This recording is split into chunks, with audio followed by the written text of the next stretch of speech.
તો મિત્રો તમારું અમારી YouTube ચેનલની અંદર હાર્દિક સ્વાગત છે. તો આજે મિત્રો આપણે આંગણવાડી ભરતીનું જે મિત્રો આજે મેરિટ લિસ્ટ જાહેર થયેલ છે, જેમાં મિત્રો આપણે પોતાનું જ મેરિટ લિસ્ટ પોતાના જ મોબાઈલમાં કઈ રીતે ચેક કરવું તેની સંપૂર્ણ માહિતી મિત્રો આપણે આ વિડીયોમાં તમારા સુધી પહોંચાડવાના છીએ. આથી મિત્રો તમે વિડીયોને અંત સુધી બન્યા રહેજો.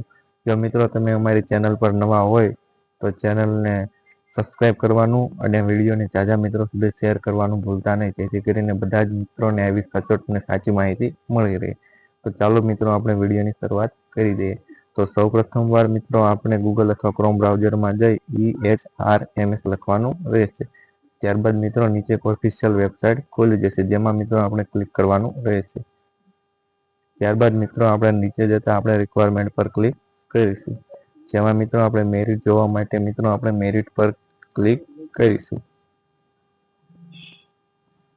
ત્યારબાદ મિત્રો આપણે લગતી નગરપાલિકા કે જિલ્લા પંચાયત લગતી હોય તે સિલેક્ટ કરવાનું રહેશે. જેમાં મિત્રો આપણે જોઈએ કે અર્બન એટલે કે શહેરમાં જે મિત્રો નગરપાલિકા લગતી હોય જેમને મિત્રો અર્બન સિલેક્ટ કરવાનું રહેશે. જેમને જિલ્લા પંચાયત લગતી હોય તેમને જિલ્લા પંચાયત જિલ્લો પોતાનો સિલેક્ટ કરવાનો રહેશે.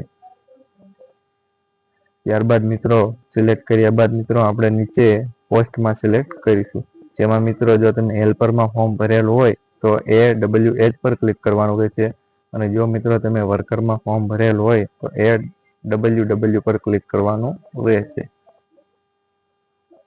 ત્યારબાદ મિત્રો આપણે સર્ચના બટન પર ક્લિક કરીશું,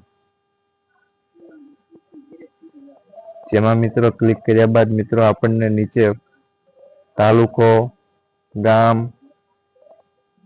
આંગણવાડી નામ જે બધી જ માહિતી મિત્રો આપણને જોવા મળશે. જેમાં મિત્રો આપણે લગતો તાલુકો અને લગતું ગામ સિલેક્ટ કરી અને મિત્રો આપણે વ્યૂ મેરિટ પર ના બટન પર ક્લિક કરવાનું રહેશે, જેમાં મિત્રો આપણને પોતાનું મેરિટ જોવા મળશે. અરજદારનું નામ જોવા મળશે. ત્યારબાદ મિત્રો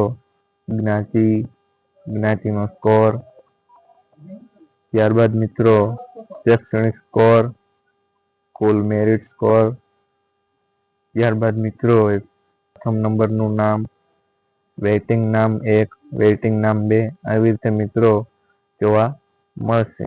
કરીએ તો રિજેક્ટની લિસ્ટ, તો મિત્રો આપણે રિજેક્ટની લિસ્ટ પણ જોઈશું કે કયા કારણોસર અરજી રિજેક્ટ કરવામાં આવી છે, નકારવામાં આવી છે. જેમાં મિત્રો આપણે રિજેક્ટ લિસ્ટની વાત કરીએ તો જેમાં મિત્રો આપણે રિજેક્ટ લિસ્ટ પર ક્લિક કરવાનું રહેશે.